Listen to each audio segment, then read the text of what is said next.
It's my privilege tonight to introduce Carlos Adrete. And we had an amazing conversation earlier, and I felt like I met, in many ways, a soulmate. Carlos, we talk a lot about words like grit, as if they're new things in education. But Carlos, when he talks about his life, and when you think about that word grit, he went to 5 different elementary schools. That's grit. He grew up in Oxnard in incredibly difficult circumstances. When he told me that he was evicted 3 times in the course of his middle and high school career, but he said that the 3rd time was a real bummer because that was during midterms. I would call that grit. He said when he entered high school, he was timid, quiet, and extremely reserved. But at some point during high school, and he's going to talk about this, because we think that grit sometimes is innate. We think that sometimes that it's about the experiences that you go through. But I think grit often is about the interaction between a student and a teacher, and what that interaction does to produce what happens for the rest of your life. And so he's going to talk about what happened to make him have that experience where he got the grit to not just succeed in high school, but to go to Harvard. And not just to succeed at Harvard, but then to come back from Harvard and be the teacher that he saw in his master teacher that he learned from in high school. The teacher that you all are in this audience. And the coolest thing is that he wants to be you. And that is one of the first times I've heard that, and it's incredible that I had the chance to talk to him. So, without further ado, I'd like to bring you up here, Carlos.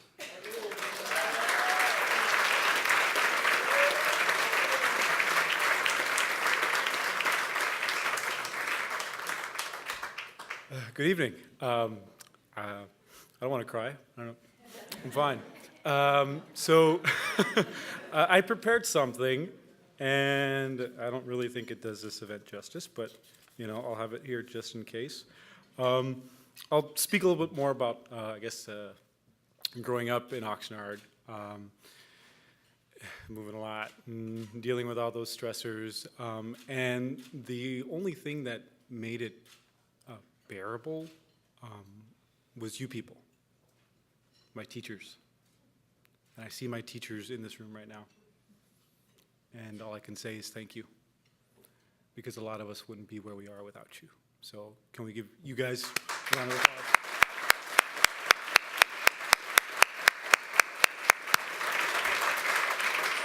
applause? I had a lot to deal with growing up. And I had a lot of self-doubt. I never thought about going to college. It was never on the radar. My parents both came from Mexico. My mom had a maybe 6th grade education. My dad had to go at college for a bit, but had to come up here and for work. And so college was never really on the radar for me, never something that I aspired to until I got to high school. Everyone else is doing it, so seems like a pretty good deal if you ask me. Growing up, I saw a lot of things that I didn't like. A lot of people around me. Now, some of them aren't with us anymore due to these, difficult circumstances. And I didn't want that life for myself. And I knew I wanted a family, and I didn't want that life for them. And school offered me a way to move past that, to make a name for myself. And that's what I tried to do. I was always studying and trying my best, but I wasn't the smartest one of my friends. I wasn't the fastest, wasn't the strongest. And that got to me. I always felt like I wasn't good enough. I think a lot of us feel like that sometimes. And nothing highlighted this more for me than math. I hated math. I was terrible at math. I remember my sophomore year of high school, I got a C in an algebra class. And I'm like, oh, there goes my career, there goes my life. Might as well just give up now. It's over.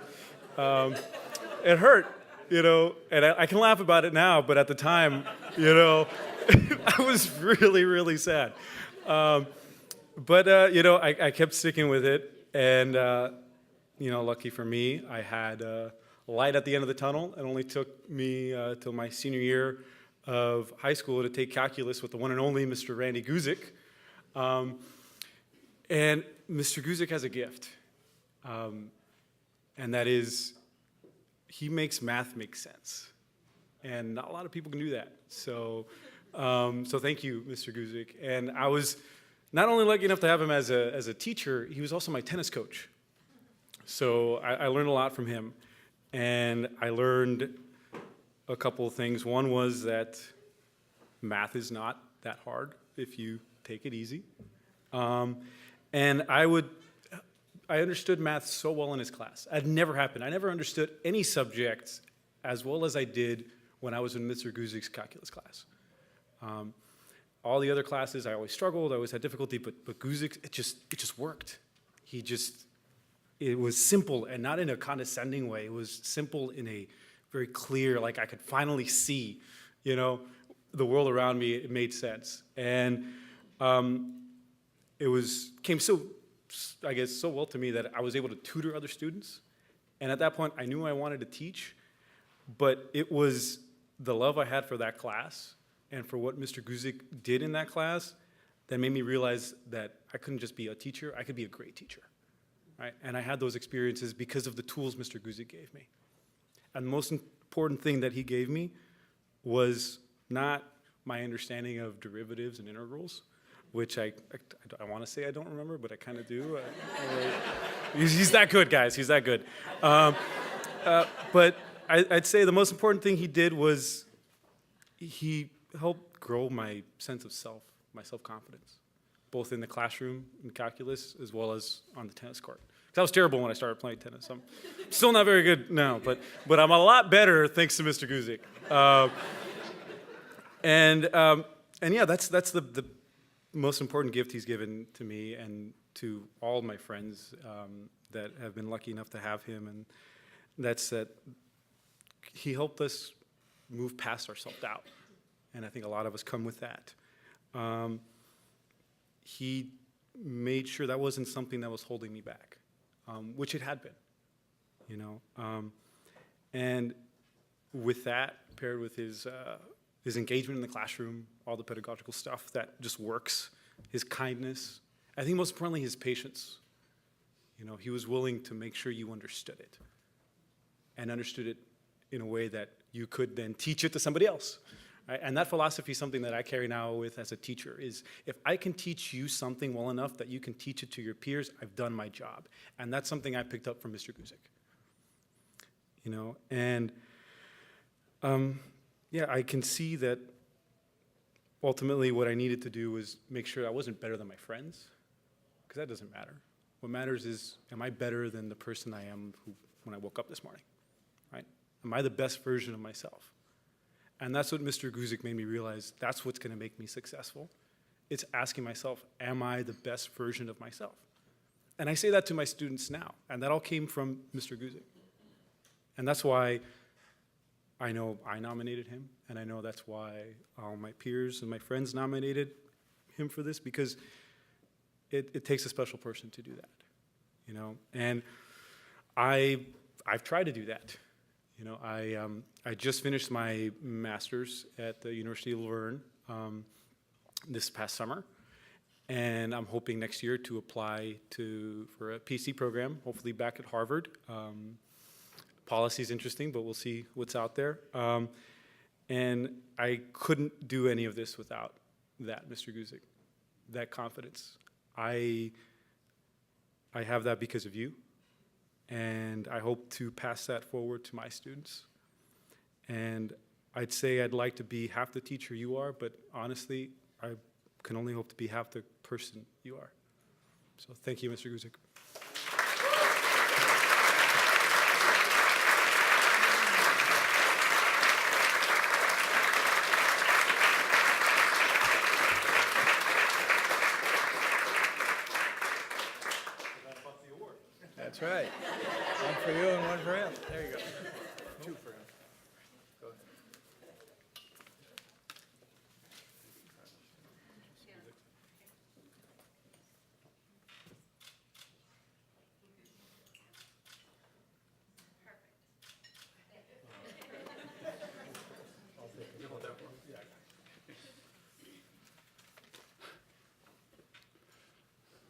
Wow, Carlos, it's worth it just to hear you speak and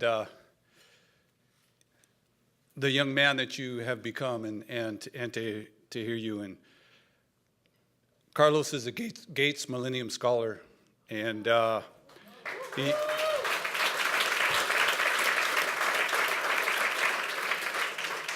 So I told him that you know what it's like to receive a big award, and I'm feeling that now.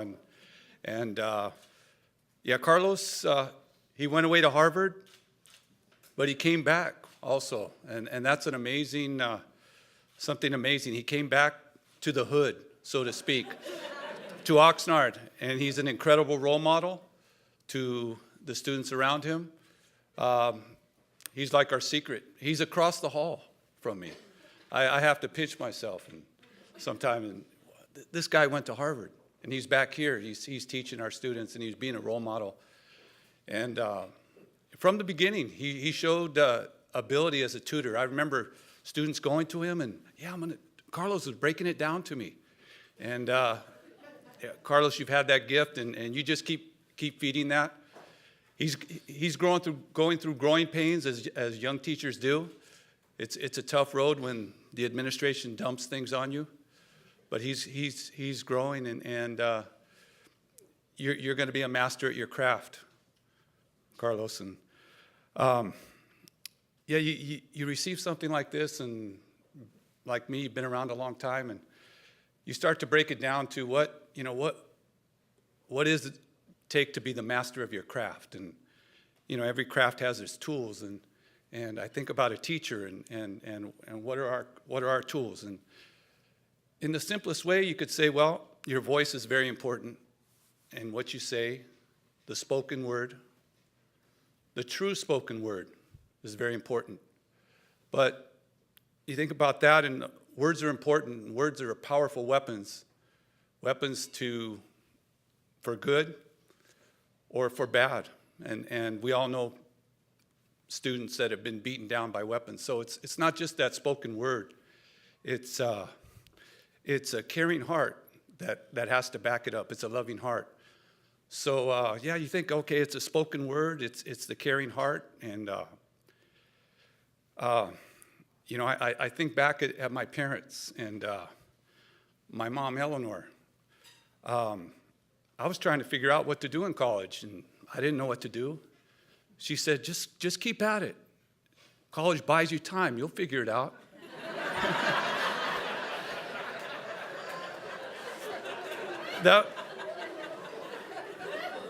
She was true. She believed in me. You did. I stuck with it, and I graduated, and we had the graduation party, and I came back to the house. And I was there in the kitchen. I could still see it as yesterday.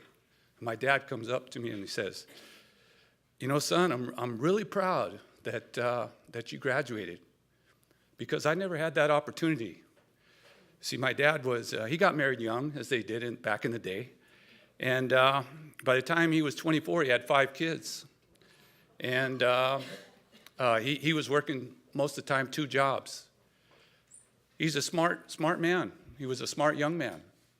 But and he wanted to go to college, but he had to take care of the family. And it was that spoken word that he gave to me, that caring word, it went deep, that I knew I was, living my life through him. And I think of my wife, Carrie, and she was, I was figuring out what I wanted to do. She was studying to be a teacher. She was the first teacher I knew. And that really knew, and she told me, you know what, I think you'd be a good math teacher. And wow, somebody believes in me? That's the first time somebody told me to be a teacher or gave me that idea. Carrie, thank you for that true spoken word from the heart. And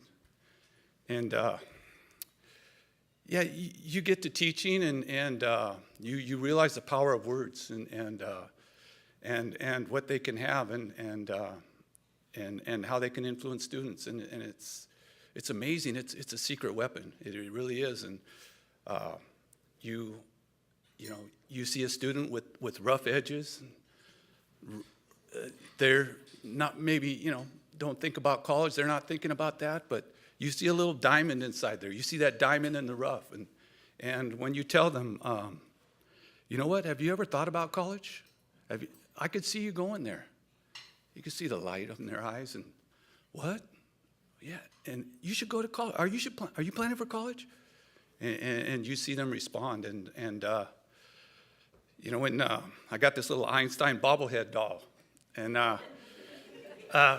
if a student, Carlos knows I got about 8 Einstein posters on my wall, and he's my hero. And if a student makes a profound comment, a profound something, they're right with me. You look at them, you see the wheels turning in their mind.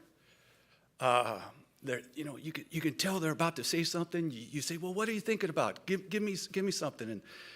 And they give that to you, and you walk over, you put that little Einstein bobblehead on their desk, and you say, can Albert hang out with you here? and they just grow, and I say, what Albert said is, he said, I have no special talents. I'm only passionately curious. And you're showing curiosity, you're showing intellectual curiosity. And the power of those words that can break through.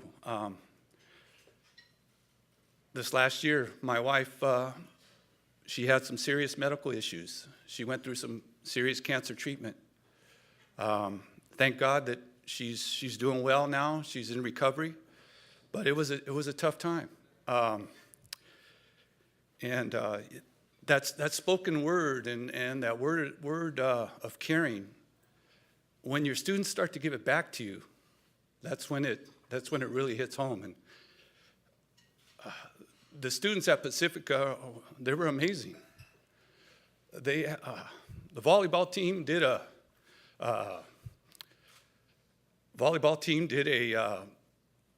cancer awareness night.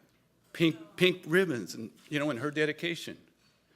I had students stopping by after school and before school, and I thought they were interested in math. I thought they were coming in for tutoring.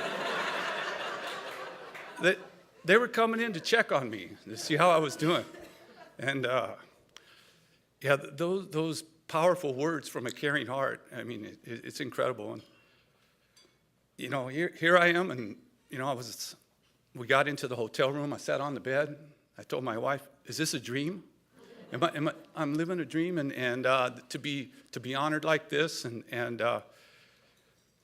you think of the special words, the words spoken from caring, from a caring heart that I heard from Tim Allen when he first called me up and said, "I've been nominated for this award."